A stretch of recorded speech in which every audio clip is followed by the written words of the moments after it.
कार्यक्रम के पुण्यार्चक हैं श्री पदम कुमार श्रीमती सीता, श्री राजेंद्र कुमार श्रीमती आशा, श्री हुकुम काका, श्री प्रकाश श्रीमती छाया, वैभव कुमारी वंदिता, पुत्र एवं पुत्रवधू श्री प्रतीक श्रीमती साक्षी, पुत्री एवं दामाद श्रीमती वैशाली श्री राहुल दोहित्र विराज जयपुर, पुत्री एवं दामाद श्रीमती समृद्धि श्री नीतेश दोहित्र एवं दोहित्री यश कुमारी ईशा डेनमार्क, पुत्री एवं दामाद श्रीमती प्रगति श्री ऋतुराज दोहित्री Kumari Parisha Bangalore. Firm Jainco Enterprises Private Limited, 592 Welcome Tower Dadawadi Kota Rajasthan, AA class contracts.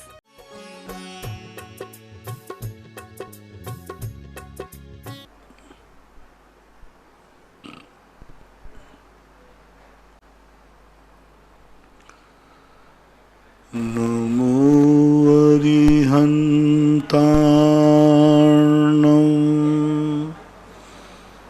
नमो सिद्धार्णं नमो आयर्याणं नमो वज्रायाणं नमो लोये सर्वसाहुणं।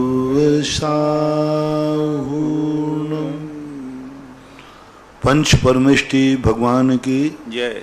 आचार्य श्री गुरुवर कुंद कुंद महाराज की जय। आचार्य श्री गुरुवर विद्यासागर महाराज की जय। परम पूजनीय निरापक श्रमण मुनि श्री सुधा सागर जी महाराज की जय।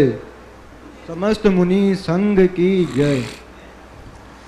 मुनि श्री, आज मैं पहली बार आ रहा हूं लोगों के प्रश्न लेकर के, और अगर मेरे से कुछ इन प्रश्नों के पूछने में कोई गलती हो तो मैं पहले अग्रिम ही क्षमा मांगता हूं। और उन लोगों से भी मैं कहना चाहता हूं कि अगर आपके भावों को मैं मुनिश्री के चरणों में अगर अच्छे से उपस्थित नहीं कर पाया तो आप मुझे वापस अवगत करा सकते हैं। और मुनिश्री बहुत बड़ा उपकार करते हैं, अनुग्रह करते हैं, वो दोबारा भी जवाब दे सकते हैं। तो इसलिए मैं अपनी बात रख रहा हूं। सबसे पहले सीकर से संतोष पहाड़िया ने पूछा है, पूज्य गुरुदेव को तीनों काल की भक्ति पूर्वक अनंतों बार नमोस्तु। गुरुजी, अगृहीत मिथ्या दर्शन और गृहीत मिथ्या दर्शन में क्या भेद जानना चाहिए? कृपया हमें आशीर्वाद देकर समझाएं। अगृहीत का अर्थ होता है जो किसी के द्वारा ग्रहण नहीं कराया गया, स्वयं हमारी खुद की भूल से उत्पन्न हुआ है। न हमने कभी सम्यक को समझा न मिथ्या को समझा। अगृहीत मिथ्या दृष्टि वह है जो न सत्य को जानता है न असत्य को जानता है, न चोखे को जानता है न खोटे को जानता है। सच्चा गुरु कौन, खोटा गुरु कौन, इससे उसको कोई लेना देना नहीं। सच्चा शास्त्र कौन, सच्चा खोटा शास्त्र कौन, कोई मतलब नहीं। सच्चा भगवान, सच्चा गुरु, खोटा कोई मतलब नहीं। सृष्टि कैसी है, कुछ भी नहीं। उसको ना सत्य से मतलब है ना असत्य से। वो तो अपनी जिंदगी की आवश्यकताओं के संबंध में विचार करता है। जिंदगी की आवश्यकताएं जहाँ जिस रूप में जैसे ही प्राप्त होती हैं वो प्राप्त करने का प्रयास करता है, उसे अगृहीत मिथ्या दृष्टि बोलते हैं। गृहीत मिथ्या दृष्टि कहलाता है जो खोटे को चोखा मानता है। खोटे देव को चोखा देव, खोटे गुरु को चोखा देव गुरु, खोटे साध को चोखा गुरु, खोटे को चोखा करता है।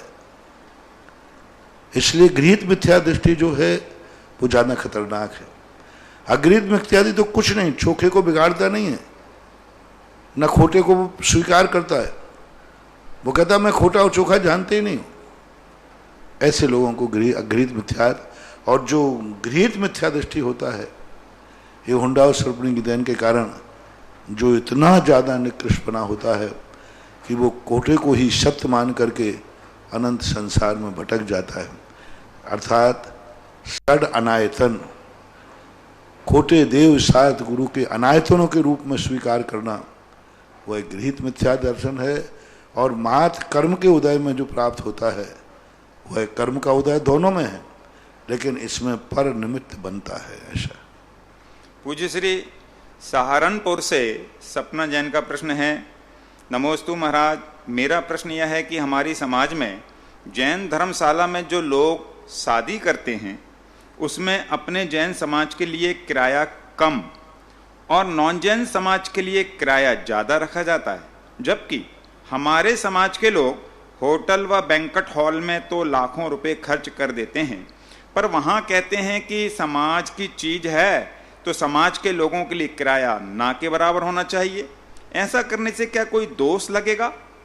पहली बात तो है कि समाज की चीज का अर्थ किस पर्पज से बनाई गई। यदि धर्मशाला इसी पर्पज से बनाई गई है कि ये समाज के काम आएगी, एक तो तीर्थ यात्रियों के लिए धर्मशाला बनाई जाती है और एक धर्मशाला बनाई जाती है समाज के उपयोग के लिए। उसमें उद्देश्य ये, जैन दर्शन में सब कार्य कर सकते हो, बनाते समय आपका उद्देश्य क्या है। यदि यही उद्देश्य है कि हमारी समाज के लिए सुविधाएं हैं, समाज के काम आएगी, तो समाज ने चूंकि पैसा लगाया है, समाज ने पैसा लगाया है इसलिए समाज को कम पर रखने में कोई आपत्ति नहीं।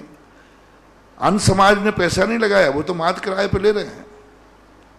इसने तो पूंजी, समाज ने तो अपना पैसा पूंजी लगाई है, तो वो जब पूंजी लगाते समय अपना पैसा दे चुका है। वो उसने, किसी ने कमरा बनाया, किसी ने धर्म कुट बनाया, तो ऐसी स्थिति में उसकी पूंजी लगी हुई है।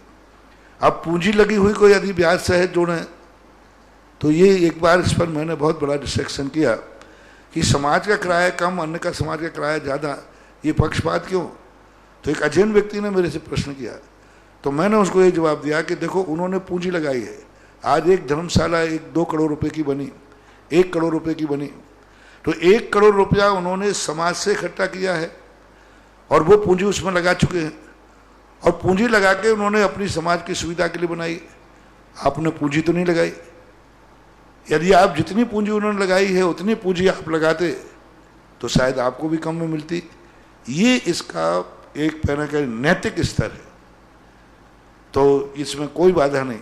अब रही बात इसकी, जिन्होंने पूंजी नहीं लगाई है, उस धर्मशाला में जिन्होंने दान नहीं दिया है, उनको तो बराबर किराया बराबर होना चाहिए, क्योंकि जैन अजैन में कोई बात नहीं। जिन्होंने पूंजी लगाई है, मैं तो सिस्टम बनाने लगा आजकल कि जहाँ धर्मशालाएं गांव में बनेंगी, तीर्थ क्षेत्रों की नहीं, वहाँ बनती हैं, तो हम पहले कह देते कि जो व्यक्ति इसमें कमरा बनाएगा, जो इसमें दान देगा, उसके लिए कभी जरूरत पड़ेगी तो उसको किराया कम रहेगा, क्योंकि उसने 5 लाख रुपया पहले दे दिए,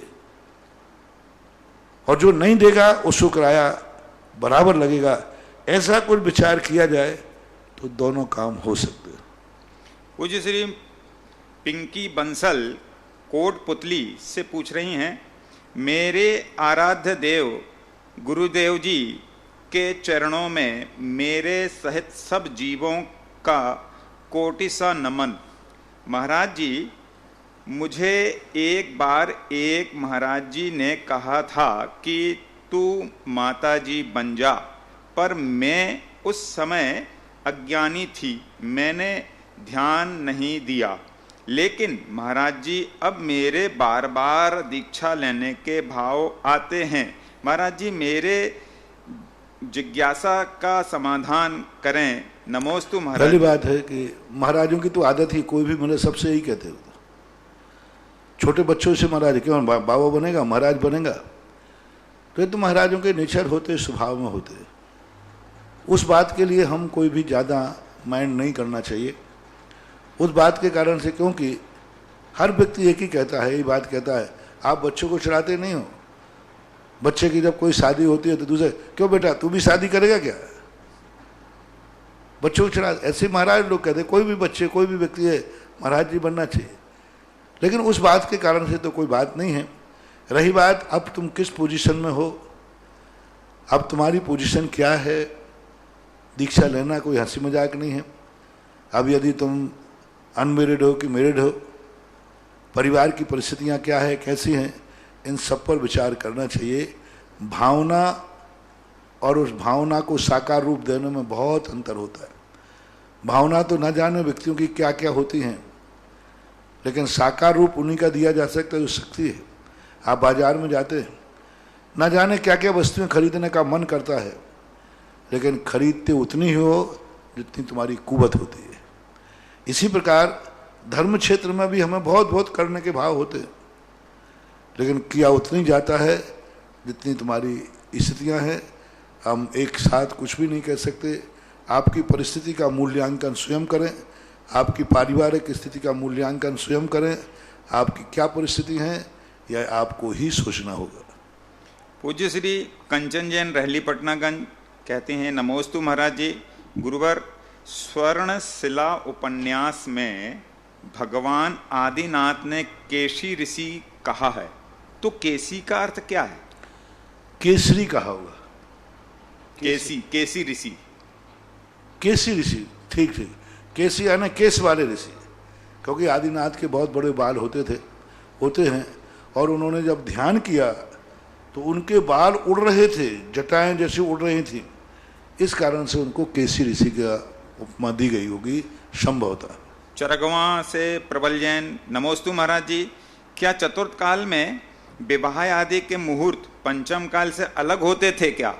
क्योंकि नेमिनाथ भगवान की दीक्षा श्रावण शुक्ल सप्तमी की है और विवाह में गए थे, वैराग हुआ, तुरंत बाद उन्होंने दीक्षा ले ली, और विवाह का मुहूर्त आषाढ़ शुक्ल नवमी तक माना जाता है। 28 दिन का अंतर है। क्या होता है इसमें? मुहूर्त तो सभी समय एक से ही होते हैं, वर्षा युग में कोई विवाह आदि नहीं होते, लेकिन अपवाद मार्ग जैसे आज के युग में हमेशा 12 मासीय शादियां चलती, संडे टू संडे शादियां चलती। एक बात। दूसरी बात है, वो एक बहुत बड़ा षड्यंत्र था, बहुत बड़ी प्रक्रिया थी। नेमिनाथ को वैराग्य दिलाने के लिए इस प्रकार का ही मुहूर्त को निकाला गया था। जैसे आदिनाथ को वैराग्य दिलाना था तो चला करके ऐसी नीलांजना लाई गई जो पूरा नृत्य न कर पाए और आयु खत्म हो जाए। तो यहाँ ये प्री प्लानिंग की बात थी, यहाँ मुहूर्त कुछ भी नहीं था। वो मुहूर्त था ही नहीं, बिना मुहूर्त का कार्य था। तो एक आकस्मिक घटना है, आकस्मिक परिस्थितियां हैं। क्या इसके अलावा कोई दूसरा उदाहरण मिला? नेमिनाथ का छोड़ दीजिए, क्योंकि ये तो एक जानी बूझी, एक बहुत बड़ा व्यवस्थित ढंग से इसको प्रोग्राम बनाया गया था। इसमें मुहूर्त का कोई ध्यान नहीं रखा गया, रखना भी नहीं था, चला करके नहीं रखना था। क्या इसके अलावा कोई दूसरा उदाहरण मिला शास्त्रों में किसी महापुरुष का, जिसका कि चातुर्मास वर्षा युग में सावन भादों कुंवर कार्तिक के अंदर अंदर कोई विवाह आदि क्रियाएं की हों? ऐसा कोई उल्लेख नहीं मिला। मिलता है तो पर विचार किया जा सकता है। श्रीमती अलका जैन जबलपुर से पूछ रहे हैं, महाराज जी के चरणों में बारंबार नमोस्तु। जब कुंडलपुर की मूर्ति का स्थान परिवर्तन किया गया था, तब मेरी नानी ने संकल्प लिया था कि जब तक कुंडलपुर के बड़े बाबा का मंदिर नहीं बन जाता, तब तक मेरा सेवफल एवं नाशपाती का त्याग। उनका यह नियम लिए बहुत दिन हो गए हैं। ऐसी स्थिति में नियम के बारे में अब क्या करना चाहिए? तो अभी मंदिर पूरा बना ही नहीं है। अब आप ये कह दो कि भगवान गर्भालय में बैठ गए हों, तो बैठ गए गर्भालय में, और गर्भालय तो पूरा बन चुका है। यदि कोई विशेष परिस्थिति हो गई, क्योंकि विशेष परिस्थितियों में ऐसा नियम होता है, किसी को 13 वर्ष का वनवास हुए तो उसको 13 दिन में पूरा मान लिया जाता है। इसी प्रकार से यदि आपकी कोई आकुलता हो तो भगवान का गर्भालय बन गया तो मंदिर बन गया। भगवान गर्भालय में बैठ गया, मंदिर बन गया। भगवान ताला लग गया, गर्भालय का किवाड़ बंद हो गया, मंदिर बन गया। तो यदि आपको कोई आकुलता हो, परिस्थिति हो, तो बड़े बाबा का मंदिर पूर्णतः गर्भालय बन चुका है। भगवान गर्भालय में बहुत, आप गर्भालय में कोई काम शेष नहीं रहा है, अतः आप ऐसा मानकर ले सकते। और यदि आकुलता नहीं हो, कोई परेशानी नहीं हो, तो बड़े बाबा के निमित्त से 2 हरी छूटी हैं, अच्छा है, जितना कम खाओ उतना अच्छा है। पूज्य श्री शीला अरुण जैन पवई मुंबई से, पूज्य गुरुदेव के चरणों में नमोस्तु नमोस्तु नमोस्तु। पूज्य गुरुदेव, मेरी जिज्ञासा समवसरण के संबंध में है। 4 प्रश्न हैं। पहला, क्या समवसरण ऊपर की दिशा में खुला होता है? दूसरा, दुंदुभी ध्वनि, दिव्य ध्वनि, जो दुंदुभी ध्वनि है, तो दिव्य ध्वनि में ध्वनि प्रदूषण नहीं करती? पुष्प वृष्टि के समय पर समोसरण में वह पुष्प वृष्टि सभी के ऊपर गिरते हैं क्या पुष्प? गंधकुटी में भगवान का सिंहासन पाद पीठ की तीसरी वेदी से कितने ऊपर होता है? कृपया समाधान करें। पहला प्रश्न है, समोसरण की में जो ऊपर जो मंडप खुला है क्या? ऊपर जो मंडप है उसको मंडप संज्ञा दी गई है, पर किसी भी शास्त्र में ऊपर की आकृति का वर्णन नहीं आया। लेकिन मंडप का अर्थ ही होता है बंद होना चाहिए, क्योंकि बिना मंडप के मंडप क्या गए, इसको श्री मंडप बोलते हैं। अंतिम जब 8 परकोटे पार करते श्री मंडप संज्ञा दिए, तो उस मंडप का अर्थ होता है गोल ऐसा मंडप, तो बंद ही होना चाहिए। लेकिन स्पष्ट रूप से उसकी आकृति या उसके संबंध में ये नहीं मिला खुला है कि बंद है, लेकिन मंडप की अपेक्षा है बंद ही होता है। दूसरा प्रश्न है, दुंदुभी ध्वनि जो होती है ध्वनि के समय पर प्रदूषण करती होगी? अष्टप्रातिहार्य की धुंध भी होती है, बहुत सुरीले ढंग से बजती है। आपके यहाँ शादी ब्याह होता है तो बाहर दरवाजे पे बैठ करके धुंध भी बजती रहती है, कौन सा डिस्टर्ब होता है? इतनी बड़ी सुरीली ढंग से थोड़ी थोड़ी संगीत चलता रहता है, कोई बाधा नहीं। मतलब उपदेश होते समय भी होती रहती है? हाँ, धीरे धीरे बजती रहती है, उसका कोई डिस्टर्बेंस नहीं होता आपको किसी प्रकार। और पुष्प वृष्टि सभी के ऊपर गिरती है? पुष्प वृष्टि सभी के ऊपर गिरती है, क्योंकि भगवान के ऊपर से गिरती हुई आती है, क्योंकि उसमें यही लिखा है, अपने मंदार सुंदर नमेर सुपारी जात संतान कादि कुसमोत कर वृष्टि रुद्धा। तो सामान्य रूप से, और यूं मान के चलो कि 12 सभाओं पर नहीं गिरेगी, लेकिन जो 12 सभाओं की दूरी है, क्योंकि 12 सभाएं ऐसी नहीं लगेंगी बिल्कुल पास लगी हों। 12 सभा के बीच की गंधकुटी होती है, वह गंधकुटी से थोड़ा दूर होकर के 12 सभा शुरू होती है, क्योंकि उसकी परिक्रमा लगाते हैं लोग, दर्शन करते हैं लोग। तो जो 12 सभाओं के अंदर गंधकुटी है वहाँ पर गिरती, भगवान को छूती नहीं, ये तो पक्का है, लेकिन बरसे के ऊपर से गिरेगी, नीचे लोगों के ऊपर नहीं गिरेगी। गंधकुटी कितनी ऊपर होती है तीसरी पीठ से? गंधकुटी जो पीठ से ऊपर की है, इसका नाप नहीं लिखा है कि सिंहासन कितना ऊंचा होता है। सिंहासन उसी पर रखा हुआ रहता है या उठा हुआ रहता है, इतना पक्का है कि भगवान सिंहासन के ऊपर 4 अंगुल होते हैं। और पूरी पीठ का जो नाप है, कौन सी पीठ कितनी ऊंची है, कितना ऊंचा है, ये पूजा पूजवर नमीचंद महाराज ने त्रिलोक सार के अंदर इसका एक नक्शा बनाया हुआ है। त्रिलोक सार के अंदर एक नक्शा बना है, उस नक्शे के अंदर पूरी गंधकुटियों के नाप लिखे हुए हैं। महेंद्र जैन, पत्रकार, इंदौर।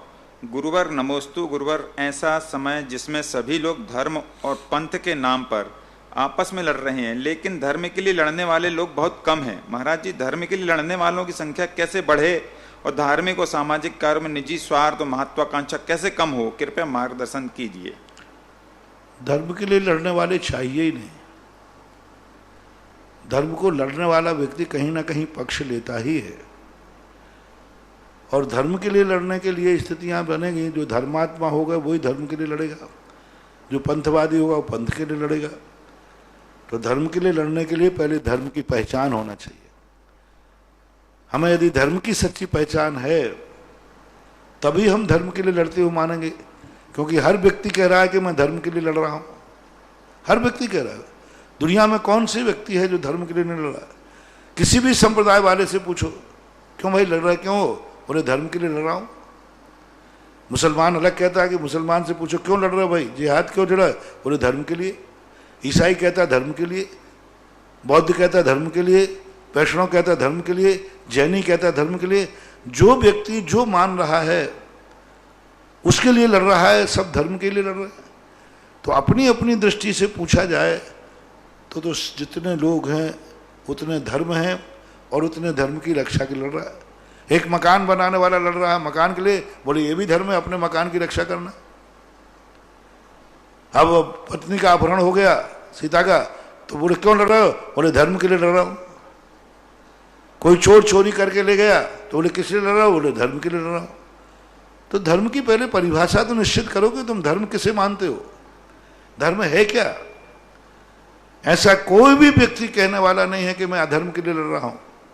हर व्यक्ति कहता है लड़ना यहाँ चाहिए, न्याय है, इसने हमसे ऐसा क्यों कहा। किसी ने किसी को गाली दे दी, बोले क्यों भाई, क्यों झगड़ा करा? बोले धर्म के लिए लड़ रहा हूं, इसने गाली क्यों दी।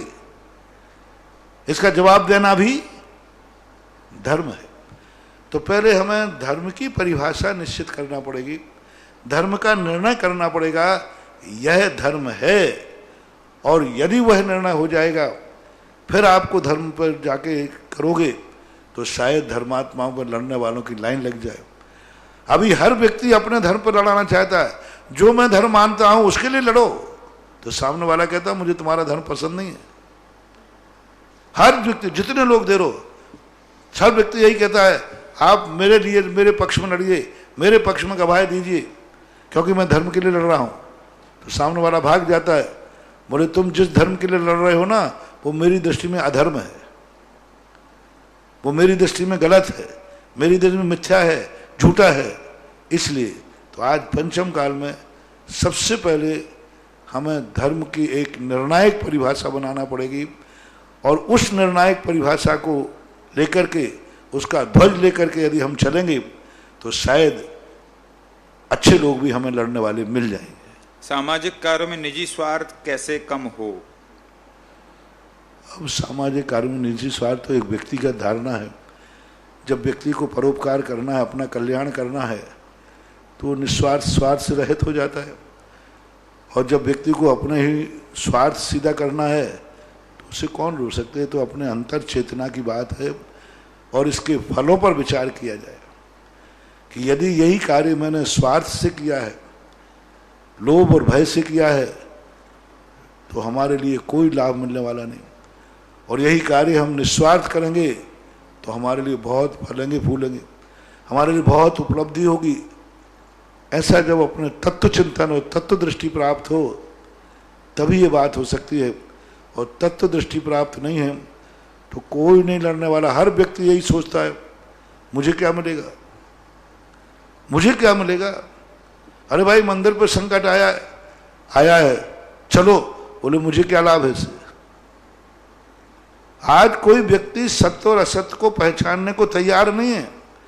आज हर व्यक्ति के मन में एक दुर्गंध भरी हुई है, मुझे इससे क्या लाभ है।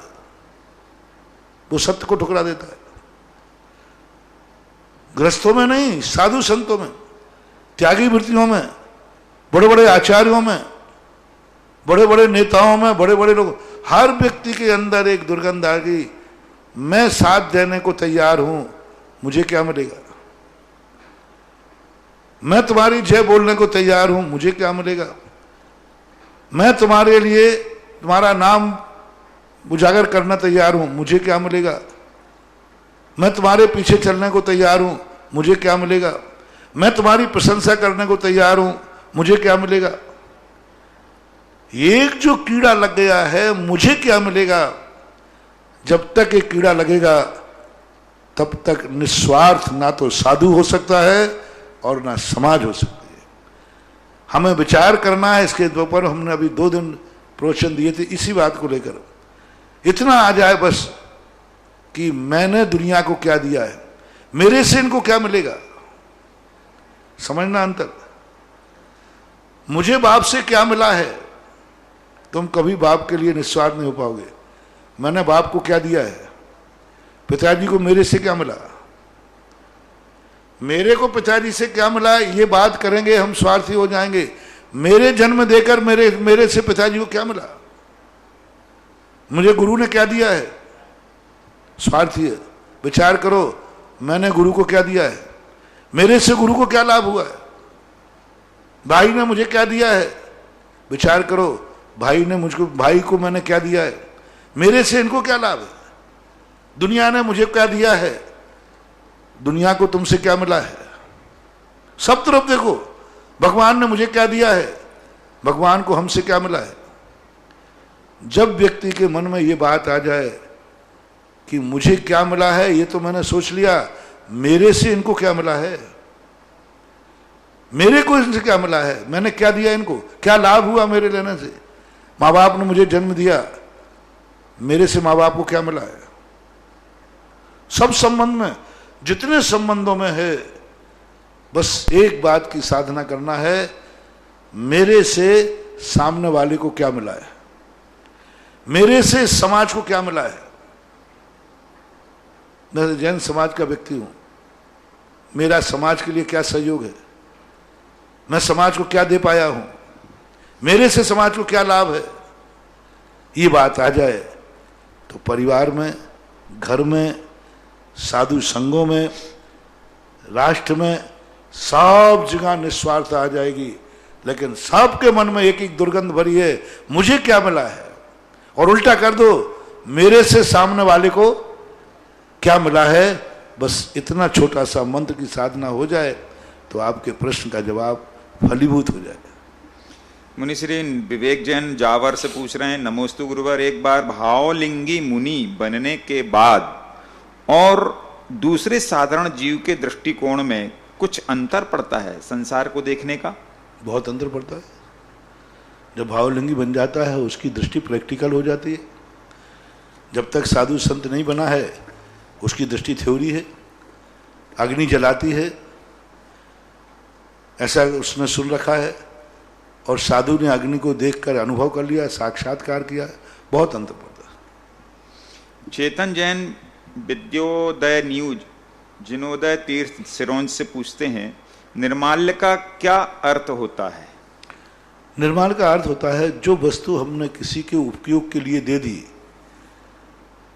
उसके लिए या किसी ने उपयोग के लिए दी है, उसका उपभोग करना, और जिस पर्पस से दी है उससे अन्यथा उपयोग करना।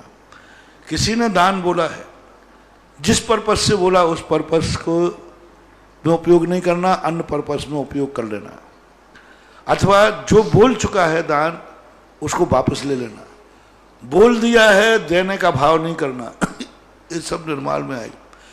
दूसरे ने दिया था कि ये मकान मंदिर के काम आएगा, हमने उस पर कब्जा कर लिया। निवेदित और अनिवेदित दो प्रकार का, एक तो स्वयं का बोला हुआ नहीं देना, स्वयं का बोला हुआ बाद में गड़बड़ कर देना, उठा लेना, ले लेना, वापस ले लेना, या दूसरे का बोला हुआ अपने उपयोग में ले लेना। ये दोनों प्रकार के निर्माण कहलाते हैं। अकेले मुट्ठी भर चावल ही निर्माण नहीं है। दुकान, मकान, मंदिर की कोई भी संपत्ति, स्पष्ट लिखा मंदिर के संबंध में, देव साध गुरु के संबंध में स्वयं और अन्य के द्वारा दी हुई वस्तु का उपभोग करने का भाव आना, यही निर्माण है। त्रिशला जैन बैरसिया भोपाल से पूज्य मुनि श्री सुधा सागर जी महाराज के चरणों में बारंबार नमोस्तु करते हैं। महाराज श्री, मेरी जिज्ञासा है, कर्म फल चेतना, कर्म चेतना, ज्ञान चेतना क्या है? कृपया विस्तार से समझाइए। कर्म फल चेतना वो कहलाती है कि जो कर्म कराता है वो करता जो एक इंद्रियों में होती है, स्थावरों में होती है। कर्म चेतना वो कहलाती है जिसमें हम प्रतिकार कर सकते हैं, बचने का भाव करते हैं। चींटी आ रही है, चींटी देखा, उसने कहा यहाँ से अग्नि है, बच सकती है। तो किसी भी क्रिया की प्रतिक्रिया करने के लिए हम कुछ पुरुषार्थ कर सकते हैं। जो अधिकार जिनके पास है वो कर्म चेतना कहलाती है। ये दो इंद्रिय से शुरू हो जाती है। ज्ञान चेतना के अनेक रूप होते हैं। सिद्धारूप ज्ञान चेतना चौथे गुण स्थान से होती है, एक देश पंचम गुण स्थान से होती है, और उस क्रिया को महाव्रत के रूप में स्वीकार करने के लिए साक्षात चल पड़ना, ये छठे सातवें गुण स्थान में श्रेणी में होती है। ये कारण रूप ज्ञान चेतना कहलाती है, और एक कारण रूप ज्ञान चेतना कह जाती है 14वें गुण स्थान तक। जब तक हमारे लिए शुद्ध रूप से हम पूर्णतः औदिक भाव से नहीं बचेंगे, तब तक हमारे लिए पूर्ण ज्ञान चेतना न दे। तो ज्ञान चेतना के दो भेद करो, एक कारण ज्ञान चेतना और एक कार्य ज्ञान चेतना। कारण ज्ञान चेतना जो है इसके भी दो भेद करो, एक सिद्धात्मक एक क्रियात्मक। सिद्धात्मक चौथे गुण स्थान से, क्रियात्मक छठे गुण स्थान से लेकर 14वें गुण स्थान तक क्रियात्मक कारण ज्ञान। पूज्यवर कुंद कुंद भगवान की पंचास्तिकाय में कहा, जो 10 प्राणों से रहित हो जाते हैं, शुद्ध ज्ञान चेतना ही जिनका प्राण बचता है, ऐसे सिद्ध परमेष्ठी को ज्ञान चेतना होती है। अंतिम प्रश्न है निर्मल जैन मिर्ची अशोकनगर। मनमोस्तु मुनिश्री, मेरी जिज्ञासा है कि छपक श्रेणी चढ़ने वाले मुनिराज को 7वें गुण स्थान से 12वें गुण स्थान तक जाने में कितना समय लगता है? बहुत अल्प। देखो, उसको हम अपनी घड़ी घंटा से तो बांध नहीं सकते। शास्त्रों में अंतर मुहूर्त शब्द का प्रयोग किया है। 7वें गुण स्थान से 13वें गुण स्थान में जाने में अंतर मुहूर्त। अब उसको मिनट और सेकंडों के अंदर निकाला नहीं गया और निकाल भी नहीं सकते, इसलिए अंतर्मुहूर्त शब्द का प्रयोग जैनागम में आता है। नमोस्तु मुनिश्री, आज आपने उपकार किया, दूर बैठे लोगों का प्रश्नों का समाधान दिया। कल हम फिर आपसे लेंगे आपका समय, तब तक के लिए नमोस्तु नमोस्तु। परम पूज्य आचार्य गुरुदेव श्री विद्यासागर जी महाराज के आज्ञानुवर्ती शिष्य निर्यापक श्रमण मुनि पुंगव श्री सदासागर जी महाराज के मुखारविंद से देश विदेश में अपने घरों पर विराजित टीवी के समक्ष जिनवाणी चैनल, सुधा कलश चैनल माध्यम से अपनी जिज्ञासा भेजने वाले, सुनने वाले, देखने वाले उन सभी भक्तों की ओर से गुरुवर के चरणों में त्रैवार नमोस्तु नमोस्तु नमोस्तु। इस तपोदय तीर्थ पर विश्व के बड़े बाबा की वेदिका पर स्वर्णकारी हेतु 51 रुपए की राशि मदनलाल मनोज तृप्ति तरु खिली जैन जवाहर नगर जयपुर से प्राप्त हुई है। महाराज श्री प्रथम जिज्ञासा है चंचल जैन, गुरुवर के चरणों में त्रैवार नमोस्तु। महाराज श्री मेरी जिज्ञासा है कि हमारे यहाँ दिगंबर जैन मंदिर पर अभिषेक करने वाला एक ही व्यक्ति है, लेकिन यहाँ से बहुत से श्रद्धालु जुड़े हुए हैं जो सब बाहर रहते हैं। यदि हमें वहाँ शांति धारा करवानी है तो मोबाइल में रिकॉर्ड करके शांति धारा करा सकते हैं, कर सकते हैं? क्यों करने वाला वही और पढ़ने वाला वही है। मजबूरी का नाम महात्मा गांधी। अब नहीं है तो क्या, महिलाओं को सिखा दो, महिलाएं पढ़ लो, तुम कर लो। महिलाएं करने के लिए मनाही है, पढ़ने के लिए कोई मनाही नहीं है। कई गांवों में ऐसे होते हैं, महिलाएं अभिषेक पाठ पढ़ती हैं, महिलाएं पूरा शांति पाठ पढ़ती हैं, पुरुष करते हैं, तो ऐसा कर सकते हैं। और नहीं है तो फिर ठीक है, आप जैसा मोबाइल से सुनते हैं तो कोई बात नहीं, चलेगा। अगली जिज्ञासा है इंदिरा जैन बरमुंडा, परम पूज्य महाराज श्री के चरणों में नमोस्तु। महाराज श्री, यदि हमने अपने मिलने वालों का या परिजनों के लिए मंगल भावना से शांति धारा हम करवाते हैं हमारे परिवार के द्वारा, तो उसका पुण्य हमें मिलेगा या जिनके नाम से शांति धारा कराई गई उनको मिलेगा? कृपया मार्गदर्शन करें। आपका उनसे संबंध है, इसलिए प्रभाव उन पर बढ़े, क्योंकि आप दुखी उनके कारण हो। आपने शांति धारा कराई तो फल तो आपको ही मिलेगा, लेकिन आपका दुख कब मिटेगा? जब वो सामने वाला ठीक हो जाएगा। तो आपके दुख को मिटाने के लिए कर्म को, प्रकृति को, उसको सुखी करना पड़ेगा। इसलिए मिलेगा तो करवाने वाले को ही, लेकिन करवाने वाले का उससे संबंध है। ऐसी भावना, इसी को तो बोलते हैं। आपका अटैचमेंट जैसे एक पेड़ है, आप पेड़ के लिए, आप पेड़ तो कोई चीज है नहीं, लेकिन आपका ममत्व के पेड़ सूख गया तो मुझे दुख होगा, और आपने पुण्य किया है तो आपका पुण्य आपके दुख को मिटाने के पेड़ को हरा कर देगा। तो ऐसा एक निमित्त नैमित्तिक संबंध है। यदि ये निमित्त नैमित्तिक संबंध नहीं हो तो सारी भावना ही खत्म हो जाएंगी। फिर अपन एक दूसरे की भावना क्यों करें? पूज्यपाल बांगनंदी महाराज ने उसी शांति धारा में वृक्ष, गुल्म, फल, लता आदि की बीमारियों को दूर करने के लिए भावना। अब बताओ उनमें कहाँ से अकल है? वे तो कर्म चेतना में, कर्म फल चेतना में, उनको तो कोई पता ही नहीं। गौ, महिषी, अज, बकरा आदि, इनके लिए महाबीमारी दूर करने के लिए शांति धारा। किन किन के लिए देखो तो सही क्या है, सामने वाले को पता ही नहीं हो। आज बकरे को, गाय बैल को पता ही नहीं है, और हम उसकी संकट दूर करने के लिए शांति धारा करा रहे। आपका अटैचमेंट होना चाहिए, आपका उससे दया होना चाहिए, आपकी करुणा। अटैचमेंट का अर्थ ही नहीं मोह है, आपको उससे प्रभावित हैं कि नहीं। जैसे हम लोग हैं, एक दिन यहाँ पीछे कुत्ता पड़ा हुआ था, अब उससे हमारा कोई संबंध नहीं था, कोई पालतू नहीं था, लेकिन उसकी वेदना को देख करके दया आई, शांति धारा कराई, मैंने खुद जाके उसको गंधोदक दिया। तो अब उसके लिए मैंने भावना भाई, क्योंकि उसके दुख को देखकर मैं दुखी हुआ। तो भगवान के पास जब मैंने भक्ति की तो भक्ति से मेरा दुख दूर होगा, लेकिन मेरा दुख दूर कब होगा? जब उसका दुख दूर होगा, कुत्ता का दुख है। तो ये नैमित्त नैमित्तिक संबंध कहलाते हैं, बराबर करना चाहिए। यही भावना है। मरीज तो अस्पताल में पड़ा है, लेकिन घर में तुम दुखी क्यों हो? ऐसा ही प्रभाव पड़ता है। जैसे मरीज बीमार है, तुम्हारी आंख में आंसू क्यों है? वो दुखी है, तुम क्यों दुखी हो रहे हो? जैसे उसके दुखी होने पर तुम दुखी होते हो, ऐसे ही तुम्हारे धर्म करने से उसको भी सुखी होना पड़ेगा, क्योंकि आपका संबंध है। अगली जिज्ञासा है महाराज श्री राष्ट्रीय संवाददाता पारस जैन पारसमणि पत्रकार परिवार सहित कोटा से कोटि सा नमन। गुरुदेव, मध्य प्रदेश सरकार के मुख्यमंत्री शिवराज सिंह चौहान ने आंगनवाड़ी के अंतर्गत कुपोषण के शिकार हेतु बच्चों और मासूमों के लिए 10 लाख जो बच्चों को अंडा देने की जगह दूध देने का प्रस्ताव पास किया और अंडे को कैंसिल किया। क्या उनकी जैन धर्म दर्शन एवं गुरुदेव आचार्य विद्यासागर और आप जैसे संतों के प्रति अगाध श्रद्धा भक्ति समर्पण का प्रतीक मान सकते हैं? और 78 गौशालाएं भी संचालित हैं, जिनके प्रति भी उनका और आपके प्रति गुरुवरों के प्रति समर्पण है, इसको क्या माने? बहुत अच्छा। कभी कभी अच्छा शासक आ जाता है तो अच्छा समाधान, समस्या का समाधान अच्छे ढंग से ढूंढता है। अभी जो बहुत दिनों से चर्चा चल रही थी कि आंगनबाड़ी में, क्योंकि आंगनबाड़ी में प्रायः गरीब लोग पढ़ते हैं, कुपोषण के शिकार होते हैं, तो लोगों ने अंडे की छूट दे दी कि अंडे खिलाए जाएं जिससे उनका कुपोषण हो। ये कोई समस्या का समाधान नहीं है। एक जीव को मार करके दूसरे को जिंदा करना, एक जीव के बेटे को छीन कर दूसरे को जिंदा करना, ये समस्या का समाधान नहीं है। शिवराज सिंह ने यदि किया है, बहुत बहुत आशीर्वाद के पात्र हैं। उन्होंने एक ऐसा भारत का मिसाल पैदा कर दी कि बच्चे का अंडे से कुपोषण नहीं बचेगा, अंडे से तो और महाबीमारी होंगी। प्रकृति भी बच्चों के लिए कुपोषण के लिए अंडे नहीं देती है, दूध ही देती है माँ के। संसार के जितने प्रकृति है, हर बच्चे को पालने के लिए प्रकृति ने हर माँ को दूध दिया है, अंडा नहीं दिया।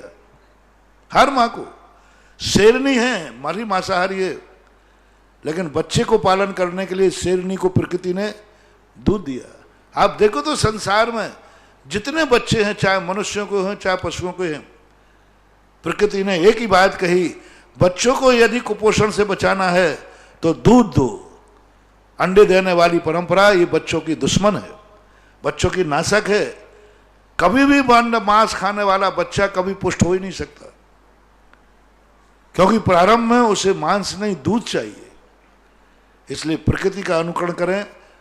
शिवराज सिंह ने प्रकृति का अनुकरण किया और इसी बात को हर प्रांत वाले इसका अनुकरण करके और हर प्रांत की समाज अपने सरकारों को विज्ञापन दे, अपने सरकारों को पत्र लिखे, ज़्यादा हो तो कोर्ट केस में जाओ कि भाई जब कुपोषण मिटाने के लिए मैंने तुम्हारे लिए एक वकीलपूर्ण पॉइंट दे दिया, जब प्रकृति का कुपोषण मनाने के लिए, बच्चों को मिटाने के लिए प्रकृति दूध देती है, तो सरकार बच्चों के कुपोषण के अंडे क्यों दे रही है? दूध ही देना चाहिए। बहुत अच्छा, दूध की मात्रा बढ़ाओ। दूध कैसा भी हो पिएगा तो सही, डबल पिएगा, घोटाला करके पिएगा तो पिएगा ही तो सही। मान लो कोई दूध में वाला जी 1 किलो के स्थान में 10 किलो, अरे 10 किलो क्या करेगा? या तो पिएगा या दही बनाएगा या घी बनाएगा, आकर आएगा तो खाने के काम आएगा। ये बहुत अच्छा है। सारी समाज के लिए, सारी सरकारों के लिए ये संदेशा पहुंचना चाहिए और सबको ऐसे अहिंसक कार्य करना चाहिए। इससे गायों की रक्षा होगी, गायों की कीमत होगी, गाय उपजाऊ बनेगी। यदि एक गाय का दूध इस प्रकार से उपयोग में आने लग जाए तो लोग गायें पालेंगे, व्यापार मिलेगा, रोजगार मिलेगा। बेरोजगारों के लिए तो मैं हमेशा कहता हूं, यदि दूध की खपत बढ़ा दी जाए और नकली दूध दुनिया से अलग कर दिया जाए तो आज गाय बचेगी और हर व्यक्ति गाय पालेगा और उससे आजीविका करेगा। आज गाय को आजीविका का साधन बनाओ तो गाय जिंदा है। और मैं तो कहता हूं हर व्यक्ति को एक एक गाय अपने घरों में रखना चाहिए। दूध ही बच्चों के लिए मिलना चाहिए, बाजार का नहीं, डेयरी फार्म का नहीं। यदि आपके घरों में स्थान नहीं है तो मैंने एक दिन सुझाव दिया था, आपके घरों में स्थान नहीं है, पूरे गांव वाले मिलकर के एक बाड़ा खरीदें और उस बाड़े के अंदर पूरे गांव वाले 10-25 गायें रखें, 2 ग्वाले लगा दें और जो दूध उनका निकले पूरा गांव वाला आराम से पिए पैसा दे करके। यदि चलो जैनियों से मैं कहता हूं, जितने तीर्थ क्षेत्र हैं जैनियों के गांव के पास में, चलो जैनियों में एक गौशाला खोलो, डेयरी फार्म वाली, दूध वाली गायों की 2 गौशाला, एक दया वाली और एक दूध वाली।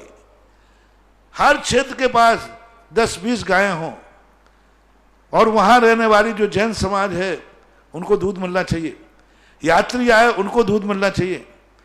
क्षेत्रों में यदि सारे देश में दूध की नदियां नहीं बहा सकते हो तो कोई बात नहीं, जैन तीर्थ क्षेत्र पर दूध की नदियां बहना चाहिए। वो एक भी क्षेत्र ऐसा नहीं रहा है जहां सुबह उठ करके गाय के दूध का दोहन नहीं हो। स्वभाव गाय का दोहना इतना सगुन है, इतना सगुन है।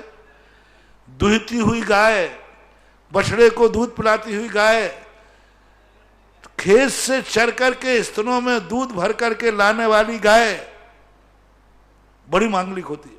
गौधूली बेला प्रसिद्ध है।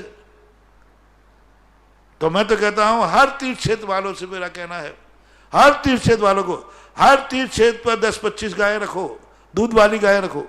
और वो गाय जैनियों के जाकर के, मान लीजिए क्षेत्र दूर है, क्षेत्र दूर है, तो आप दूर से क्षेत्र में लेकर के वहां दूध लगाई गई और वहां से कैन से भर करके जो गांव में मंदिर है वहां रख दीजिए। सबको ज्ञान हो जाती है क्षेत्र को। सारे अजमेर में दूध जा रहा है, सारे अजमेर में वहां जाकर के एक स्थान पर दूध रख देते हैं, सारी जन समाज ले जाती है। 100-100 किलो दूध एक एक टाइम में होते हैं, तो वो तो दूध का उपयोग होना ही चाहिए। तो ऐसी गाय, अब गायें रखो, अच्छी दुधारू गायें रखो तीर्थ क्षेत्रों पर, और दूध की खपत कराओ, दूध मिलेगा। और ये बाजार में देखो, बाजार में आने वाली गायें जो हैं पता नहीं क्या गंदगी खाती हैं, कितना गंदगी खाती है आप सबको मालूम है। वो गंदगी दूध में आती है। आप तीर्थ क्षेत्र पर रखिए, शुद्ध भोजन करेंगे, शुद्ध दूध आएगा, आपके लाखों करोड़ों रुपया बीमारी के बचेंगे। क्षेत्र पर रखी हुई गौशाला का दूध, गौशाला में स्थित गाय का दूध पीने वाले लाखों रुपया अपनी बीमारी के बचाएंगे बच्चों को। एक बाजार में से दूध ला रहे हो, वो बच्चों को पिला रहे हो, और एक अपनी जैन गौशाला बनी हो, गौशाला यानी जो गौशालाएं हैं उन गौशालाओं का दूध पिलाओगे, आपका बच्चे की पूरी जिंदगी में लाखों करोड़ रुपया बचेंगे। और हो सकता है बच्चे की ऐसी महाबीमारी से बचा लो जिसमें बच्चे की जिंदगी नहीं बचे, क्योंकि वो डेयरी फार्म का दूध अशुद्ध है। आज सब सिंथेटिक दूध, नकली दूध बन रहा है। अपने तीर्थ क्षेत्र में कभी भी बेईमानी नहीं होगी। अभी मैंने हुक्म काका से अभी पिछली बार 10-5 साल पहले चर्चा हुई थी, 5-6 साल में, और आज गौ दादाबाड़ी के अंदर, छात्रावास के अंदर 80 गायें हैं, गिर गाय 80 गायें हैं, और खूब दूध हो रहा है, और सारी समाज में दूध जा रहा है। दोनों छात्रावास के अंदर 200-250 बच्चे थे, सारे 250 बच्चों को दूध, बाजार का दूध नहीं। मैंने कहा ये बच्चे जिंदगी पढ़ रहे हैं, ये बच्चे अपनी जिंदगी जी रहे हैं, और बाजार का दूध आता था, पता नहीं 80 नकली कैसा था, और क्या क्या मिला के आता था, इंजेक्शन लगा के लगाते थे। जब ये दूध के दुर्गुण पता चले, तब मैंने कहा नहीं, ऐसे छात्रावासों में यही का दूध मिलना चाहिए। धीरे धीरे करके 10-15 गायों से करते करते आज 80 गायें हैं।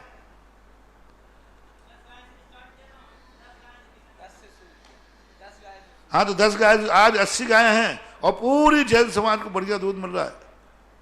और एक बहुत बड़ा बाड़ा था, वहां बाड़ा खरीद लिया उन्होंने, हुक्म काका के, अभी बहुत मेहनत करके एक बाड़ी पड़ी थी वो खरीद ली, पूरी गौशाला काम आ रही, और सारी समाज। अब ये दूध है तुम्हारे लिए निरोगी बनाने वाला, ये पिलाओ बच्चों को दूध। और गिर गाय में तो वैसे ही सोना होता है, गिर गाय का दूध तो वैसे ही अमृत होता है। घी, गिर गाय का दूध, गिर गाय की छाछ, गिर गाय का घी, गिर गाय का दही, ये सब गुणकारी है। मैं तो कहता हूँ झाड़ी जैन से। अभी फिर इसके बाद नारेली में शुरू किया गया, अभी बिजोलिया में भी शुरू होने वाला है, गौशाला बन रही है, बहुत बड़ा काम। मैं तो कहता हूँ सारे काम एक तरफ रख लीजिए, और ये जो गौशाला का काम हो रहा है ये सबसे बड़ा काम है। पूरी बिजोलिया जैन समाज के लिए ये बहुत बड़ी उपलब्धि है कि आपको पारसनाथ तीर्थ क्षेत्र से जिस घर में दूध जाएगा वो दूध अपने आप में अमृत का काम करेगा। और यहाँ 10-15 गायों की स्थिति बना रहे हैं, अभी शुरुआत कर रहे हैं, और उन गायों के लिए गौशाला का दूसरा ये सारे लोगों को, सांगनेर वालों को भी कहा था, लेकिन शहरी लोग हैं थोड़ा कौन गंदगी करेगा, कौन ये करेगा। अरे भाई, जब जिंदगी मरने को हो जाए तो सब गंदगी गंदगी पड़ी रह जाएगी। गंदगी से मत डरो, गाय की गंदगी भी पवित्र है, गाय की गंदगी भी एंटीबायोटिक है। गाय का मूत्र, गाय का गोबर, जिस घर में गाय का मूत्र गोबर होता है, पहले के लोग अपने घर के आंगन में गाय बांधते थे, और दिन भर जो गौमूत्र करती थी उस घर में कभी कैंसर नहीं होता। क्योंकि गाय का मूत्र गोबर घर में रहेगा, उसकी गंध सुगंध आज जो भी है पूरे मकान में फैलेगी, वैसे ही बीमारियां दूर हो जाती हैं। वास्तु का एनर्जी बहुत प्रभाव है। गौ के खुर में यहाँ वाले भी लोग कर रहे थे, कौन संभालेगा, क्षेत्र में थे सब। आजकल के आज गांव वाले भी शहरों से कम हीरो नहीं है। जब उनको मैंने कहा कि अरे भाई गाय रखोगे तो इतना इसकी खुर में लक्ष्मी होती है, यदि गाय रहेंगी तो ये क्षेत्र दिन दूना रात चौगुना पनपेगा। ये कहते ही थोड़ी सी मुंडी हिली। अब मैं बनियों को कैसे बस। आज ज्ञानोदय तीर्थ क्षेत्र सबसे बाद का नया तीर्थ क्षेत्र है। आज ज्ञानोदय तीर्थ क्षेत्र आकाश में क्यों जा रहा है? उन 800,000 गायों का परिणाम है कि ज्ञानोदय तीर्थ क्षेत्र अब सबसे ऊंचाई पर पहुंच रहा है। मनुष्य वृंदावन भगवान ने भूमि से निकलकर ज्ञानोदय तीर्थ चुना। आज जहां 3,000 शांति धारा हुई हैं, 3,000 से ऊपर शांति धारा पहुंच रही है। और अभी भी लग रहा है। और स्थिति ये बन गई, अभी समय बढ़ाना पड़ रहा है। लोगों ने कहा कि नहीं, ये समय पूरा नहीं किया जाए, हमें कराना है, तो 2 दिन और बढ़ा दिए, 7 तारीख तक कर दिया। किसका परिणाम है? गायों का परिणाम है। आज 1000 गाय वहां पर जाकर के पल रही हैं। और क्या गाय हैं वो, कट्टी खाने वाली सब गायें मस्त है। ऐसे ही हर तीर्थ क्षेत्र पर एक गौशाला खोलो। अभी हुक्म काका ने, जो चांदखेड़ी की अध्यक्ष हैं, चांदखेड़ी में गौशाला खोलने का कल या परसों आशीर्वाद लेके परसों आशीर्वाद लेके गए कि चांदखेड़ी में भी गौशाला खुलना चाहिए। और वहां भी गौशाला के लिए उन्होंने आशीर्वाद लिया। और अब चांदखेड़ी में भी गौशाला हो जाएगी। बिजोलिया में हो रही है। सब क्षेत्रों पर आमा वालों से कहना है सुदर्शन क्षेत्र में चालू करो। सांगानेर वालों से कहना है छात्रावास के अंदर गौशाला बनाओ। छात्रावास के बच्चे वहीं की गाय का भोजन कर, दूध खाएं, दही खाएं, घी खाएं। थुवंजी वाले करें तो थुवंजी वाले करें, सब क्षेत्रों के लिए है। और वहां तो प्रतिदिन अभिषेक करने वाले जाते, प्रतिदिन कैन आए, गंज मंदिर में रखा जाए और दूध का वितरण हो। जंगलों में तो कर ही सकते हो, जंगलों में करने में क्या बाधा है? महाराज श्री, उनका ये भी कहना था कि पिछली सरकार ने 10 लाख अंडे प्रस्ताव पास करने जा रही थी और महिलाओं को शराब की दुकान खुलवा रहे थे, और उसका ये परिणाम निकला कि सरकार ही गिर गई और दूसरी सरकार ने प्रस्ताव को रद्द कर दिया। बहुत अच्छा किया। शिवराज सिंह मुख्यमंत्री महोदय को महाराज श्री आपके आशीर्वाद की जरूरत है। बहुत बहुत आशीर्वाद है मेरा, तो मेरे आचार्य श्री का भी उनको आशीर्वाद बहुत है। पहली सरकार ने पास किए थे, इस सरकार ने उसका दूसरा हल निकाल दिया। और अब तो सारे भारत को यही हल निकालना चाहिए। मांसाहारियों से कहना है, गाय का मांस खाने की अपेक्षा गाय का दूध पी के देखो तुम्हारा क्या रूप बनता है। बंधु, गिर गाय का दूध, गिर गाय की छाछ, गिर गाय का दही और गिर गाय का घी अगर व्यक्ति खाएगा तो मैं समझता हूं कि हार्ट के पेशेंट जितने हैं, कोलेस्ट्रॉल बढ़ाने वाले, ब्लॉकेज वाले, ये सारे ब्लॉकेज खुल जाएंगे। लेकिन गिर गाय जिस घर में पहुंचेगी और गिर गाय का दूध जिस घर में पहुंचेगा वो अमृत के समान गुणकारी होगा। प्रथम जिज्ञासा, बहुत गुणकारी है। गिर गाय का जो दूध होता है, घी होता है, ये कोलेस्ट्रॉल नहीं बढ़ाता। किसी के पेट में अल्सर है, किसी के पेट में जलन होती है, दूध में गिर गाय का 1 चम्मच दूध गर्म करके घुल के पी जाओ, अल्सर शनि की बीमारियां दूर हो जाती हैं। बहुत गुणकारी है। मैं डॉक्टर थोड़ी हूँ सब बता दूं। अगली जिज्ञासा रिकॉर्डिंग के माध्यम से। मेरे परम पूज्य गुरुवर के चरणों में सत सत नमन, कोटिशय नमोस्तु गुरुवर। आज इस सुदर्शनोदय तीर्थ क्षेत्र के गंधोदक का ऐसा चमत्कार हुआ कि कोटा के 2 यात्री यहाँ पर दर्शन के लिए आए थे और वो जयपुर जा रहे थे। मैंने उनको एक डिब्बी में, चांदी के डिब्बी में गंधोदक दिया, चांदी के कलश में गंधोदक दिया। उस कलश को लेकर के वो जयपुर जा रहे थे। रास्ते में ऐसी घटना हुई कि उनकी गाड़ी का टायर फटा और गाड़ी 3 पलटी खाकर खड्डे में जाके गिर गई।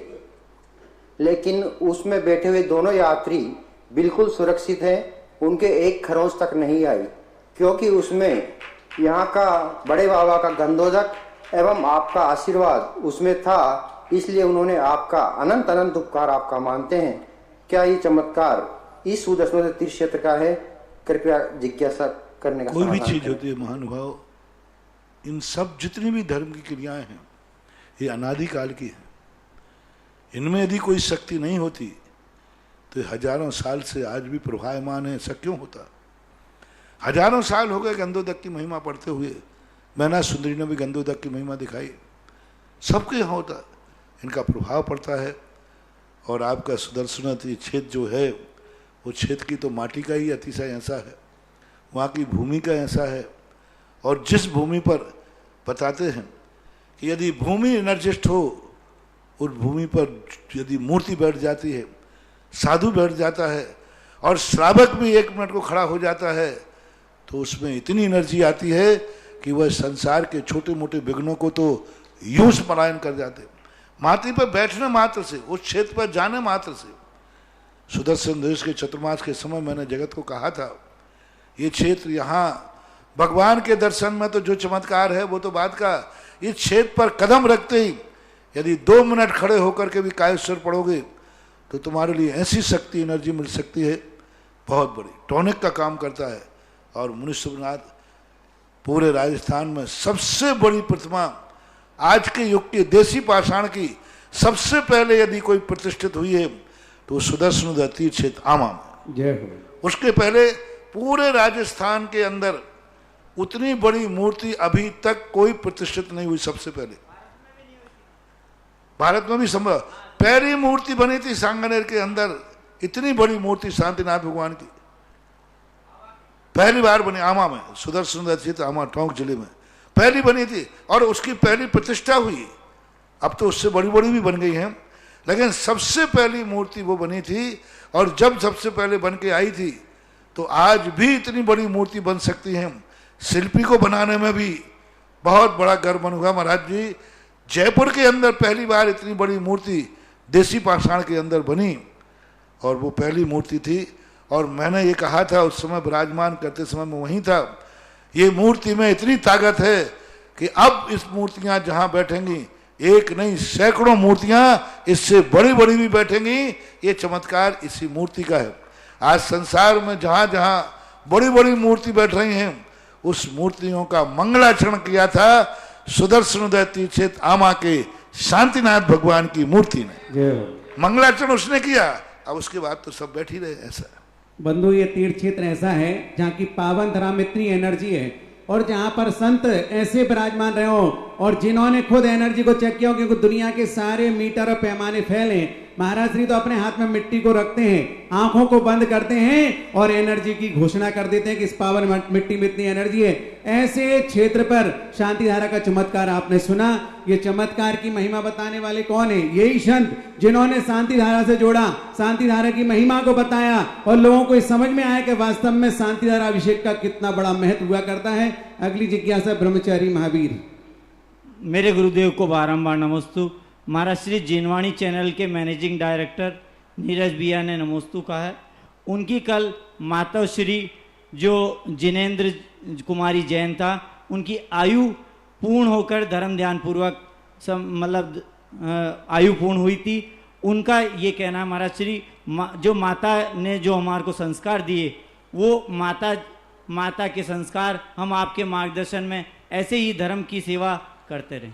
हमें से कुलाचार की एक परंपरा होती है। कुलाचार को जब व्यक्ति स्वीकार कर लेता है, सबसे बड़ा तो सौभाग्य होता है जिस माँ की गोद में बेटे का जन्म होता है, उस बेटे की गोद में यदि माँ बाप के प्राण निकल जाते हैं तो बेटे का जीवन धन्य हो जाता है, ऋण चुक जाता है। जय हो जय हो। जैसे माँ जन्म देती है, बेटे को गोदी में रखती है, ऐसे यदि वो माता बन जाए, आरिका बन जाए, समाधि हो जाए तो ठीक है। लेकिन यदि ये न कर पाए और जिस माँ का बेटे सिर माँ की गोदी में हो और बेटे का हाथ माँ के सिर पर हो, समझ लेना वो कुल में इससे बड़ा वरदान कोई दूसरा नहीं होता।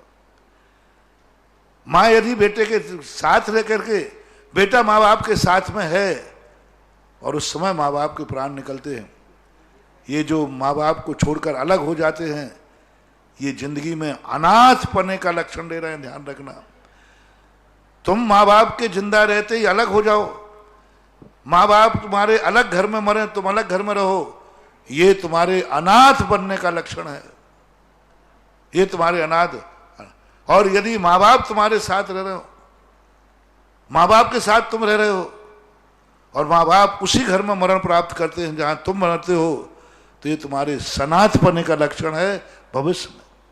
इसलिए जो माँ बाप जिनके घर में बेटा रह रहा हो और उनका मरण वहीं हो, तो अपने आप को भाग्यशाली मानना चाहिए कि मैं पूरी जिंदगी भर माँ बाप के चरणों में रहा, माँ बाप के पास रहा, माँ बाप ने मुझे जन्म दिया, तो आज माँ बाप की अंतिम श्वास भी मेरे उसी घर में निकली जिस घर में मैं रह रहा हूँ। दूसरी बात, माँ बाप का मरण के बाद उनके कुलाचार का जो वर्णन होता है, हमारे शास्त्रों में आया कुलाचार, उनके जो आचार थे, विचार थे, उनको जीवित रखना, उनको अपने जीवन में स्वीकार करना, उनकी अर्थी के सामने साक्षी करना कि मेरे माँ बाप ने कभी बिना दर्शन पूजन के नहीं खाया, मैं भी नहीं करूँगा। मेरे माँ बाप ने रात्रि में नहीं खाया, मैं भी नहीं खाऊंगा। मेरे माँ बाप ने अभक्ष नहीं खाया, मैं भी नहीं खाऊंगा।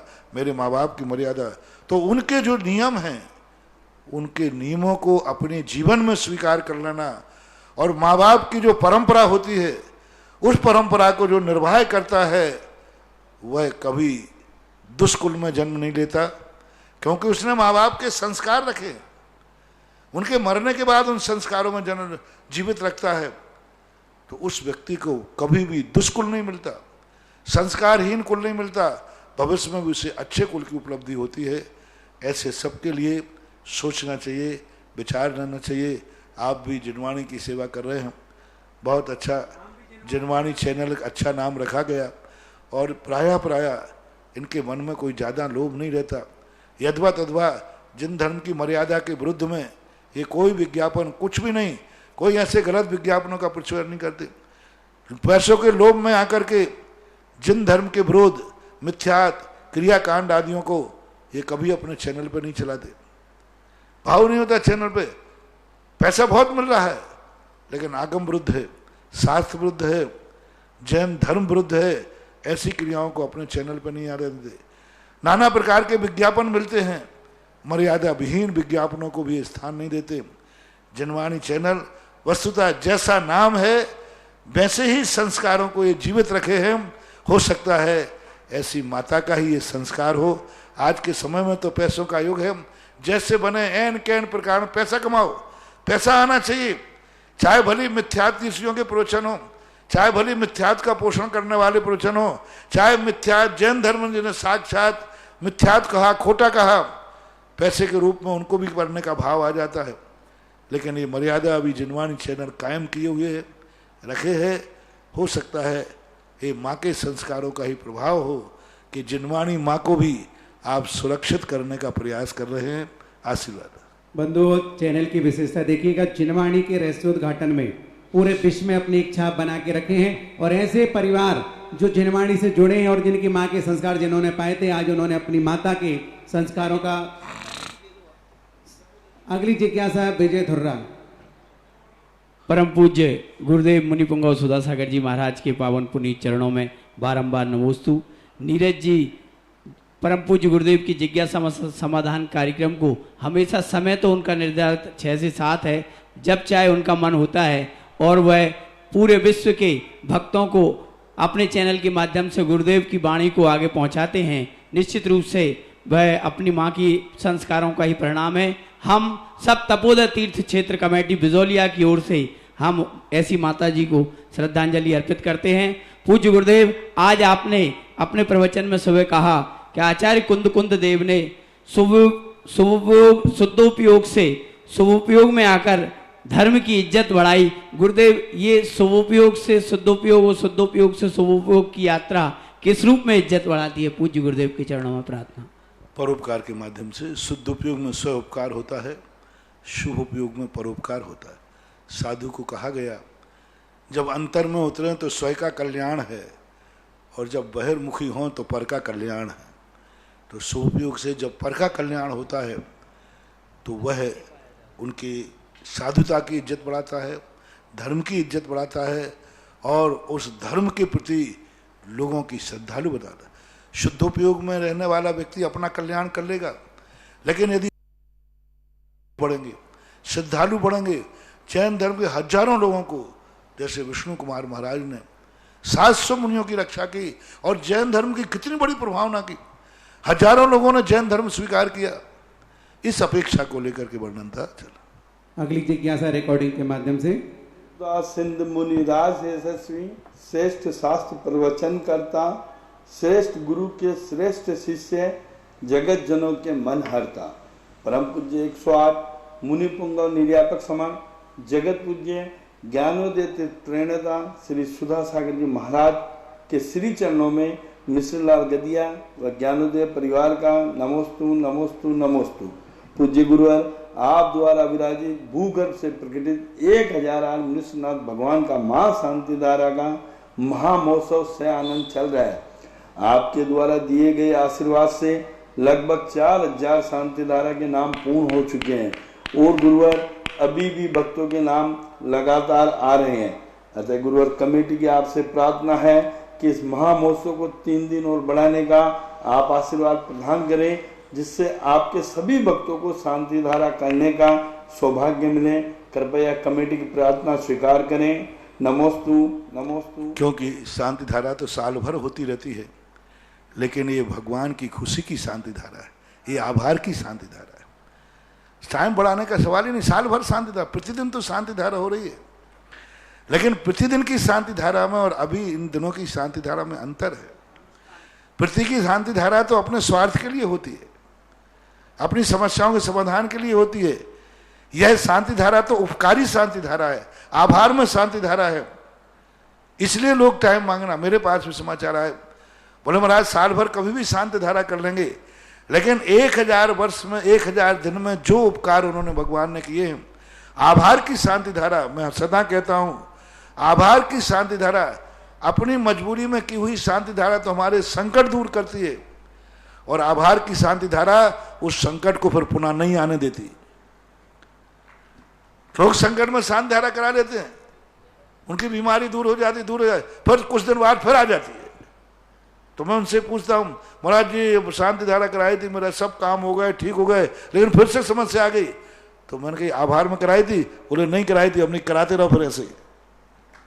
आभार में कराने के बाद फिर वो संकट द्वारा आता नहीं, आभार में कराने के बाद फिर सफलता।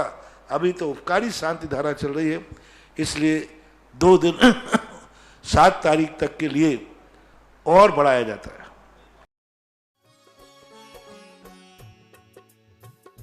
इस कार्यक्रम के पुण्यार्चक थे श्री पदम कुमार श्रीमती सीता, श्री राजेंद्र कुमार श्रीमती आशा, श्री हुकुम काका, श्री प्रकाश श्रीमती छाया, वैभव कुमारी वंदिता, पुत्र एवं पुत्रवधू श्री प्रतीक श्रीमती साक्षी, पुत्री एवं दामाद श्रीमती वैशाली, श्री राहुल, दोहित्र विराज जयपुर, पुत्री एवं दामाद श्रीमती समृद्धि, श्री नीतेश, दोहित्र एवं दोहित्री यश कुमारी ईशा डेनमार्क, पुत्री एवं दामाद श्रीमती प्रगति, श्री ऋतुराज, दोहित्री कुमारी परीशा बैंगलोर।